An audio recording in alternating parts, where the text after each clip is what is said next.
But the top story of the day is related to the Carolina Panthers and the interim tag on Steve Wilks. Steve Wilks has a history with the Carolina Panthers. He was their defensive coordinator after Sean McDermott left the same position to take the head coaching job with Buffalo. Eventually, Wilks went on to be the head coach of the Arizona Cardinals briefly. That was a Josh Rosen tank season. Fired him, and he eventually landed back with the Carolina Panthers under Matt Rhule. It's also important context that Steve Wilks is part of the Brian Flores lawsuit against the NFL. You'll remember Brian Flores, the former Miami Dolphins head coach, alleging that Stephen Ross had incentivized tanking with no incentive to actually ever have him be successful. Tank with him, give him the money, and they're going to go bring in the head coach they wanted, which in this case is Mike McDaniel, now the head coach of the Miami Dolphins.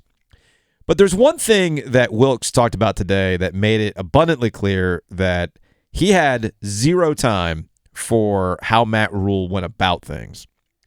And that was evident in the way that he talked about putting the team and the players first while he's the interim coach. I want to try to keep it very brief because I never want to try to put the spotlight on me. I'm very humble and excited to have this opportunity and to do it right here at home. It's great, but it's bigger than me. And it's about this organization that I truly love and care for, and it's about us trying to get this thing turned around and going in the right direction. Not about me, all that kind of stuff. Interesting way of putting it, because Giglio, as we know at the end of last season from a story in The Athletic from Joe Person, it seemed as though Matt Rhule was very happy to tell you, like, I didn't need to be here. I mean, I could have any number of college head coaching jobs right now, and all this other kind of stuff. I mean, we know even some very nitpicky nature of Matt Rhule when it comes to social media and how they wanted to present the Panthers and the videos that were being put out there. It was about Matt Rhule and those types of things. Wilks saying, no. That's not what I'm about. That's not what the rest of the season is going to be about.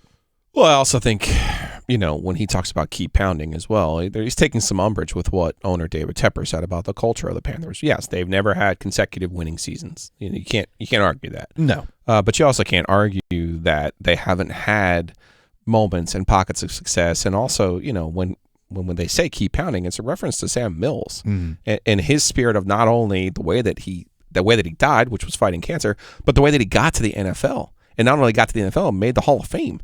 And did so by being undersized from Montclair, New Jersey, where he played, Division II football, and nobody was paying attention to him, and earned and scrapped his way through the USFL and onto with the Saints at first, and then the Panthers. So, that kind of spirit, you're being disingenuous if you're Tepper and kind of lumping in the whole history as if they were never ever good. And it's like, no, man, you're trying to retcon it. Here's what David Tepper had to say about the team never really having a culture of winning. I think that we have to figure out how to get a culture of winning here, okay, which we haven't had in a long time in this place. And as I said at some point, we never have won. This team has never had 2 winning seasons. So I don't really think it ever had a real culture of winning. Okay, not to be actually guy with this. Oh, go ahead. You can't say they've never had a culture of winning or back-to-back winning seasons, but they do have 3 division titles in a row. They do have multiple Super Bowl appearances in the Jake Delhomme era, and obviously with the 15-1 season under Cam Newton. They had a culture under Cam Newton. They had a culture under Ron Rivera. And if I'm Steve Wilks, I would take umbrage with the way he talked about that. You mentioned the keep pounding aspect of it. Again, Wilks gets the culture, or at least what is the culture of the Carolina Panthers. And here's what Wilks had to say about the keep pounding mindset. It means a lot to me. It means a lot to this organization. It's just like anything when you come through the organization that it has to be taught. It has to be understood that this is our mantra and this is what we're about. Yes, we do have a lot of young guys, but we at that point in our season that it's about keep pounding. And in order for us to turn around, that's the mindset that we're going to have. So that was Steve Wilks, which I thought was handled in the best way possible. But back to David Tepper and this idea of not having a winning culture, or, we never had back-to-back winning seasons. Well, you know what the Panthers had before you bought the team, right? winning seasons. Have they had a winning season yet? Not under Dave Tepper, no. No, we've got back to back to back to back losing seasons with David. Have they won a division? No. No, they haven't. We got 2 fired coaches. We've got constant misses on how they've handled the quarterback situation. And you're trying to lecture the town of Charlotte about winning culture? Yeah. Look, man, I'm glad that you grew up a Steelers fan. I'm glad that you can lean on the Steelers' history.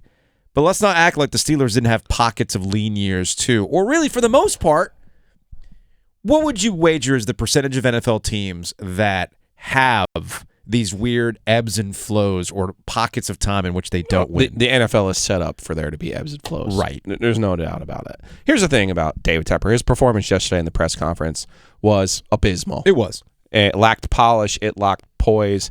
It lacked humbleness. He's the one who gave Matt Rhule a 7-year contract. Not once in that press conference did I hear him say, I made a mistake. I'm the one who made a mistake. I'm the one who went out and hired this guy when he didn't have the bona fides to be an NFL coach. I didn't hear any of that. Okay? Not only did I not hear any of that, I didn't even hear why he actually fired Matt Rhule, other than we couldn't get over the hump. So it was his decision. Yeah. All right? So that's what people want to hear. They want accountability. And if you're David Tepper, you want to show up at a press conference with your Panthers button-down shirt that you look like you ironed it on up with a patch before you got out there. Look, man, show up, have your answers ready, be smart, act like the guy who made $1 billion, and you're the reason you made $1 billion, and it wasn't ass-backwards luck that you fell into it. Okay? You're never going to get that. You're never going to get that because then I'm asking for too much. You are, because David Tepper has shown you at every point in his career he has rich guy brain rot. Super rich guy brain rot is essentially never admitting you were wrong about something. Oh, was this wrong? I'll buy my way out of it. Was this guy a jerk to me? I'll buy him out. I mean, there's instances where he said, oh, if like a waiter's mean to me or something like that, I'll just buy the restaurant out. I mean, this is a man who tore down a home and built up something that was twice the size of what was originally there because of the guy who had gotten the job over him at Goldman Sachs back in the day. Okay, it's rich guy brain rot. I mean, you clearly know it's set in when somebody asks him about success, and what does he do? He starts talking about, well, I brought music to Charlotte.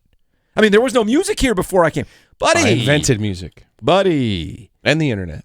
Scotty McCreery is out there insulted that you would think that he was not music because he played at Bank of America Stadium in 2017 before you bought the team, okay? So that's rich guy brain rot, man.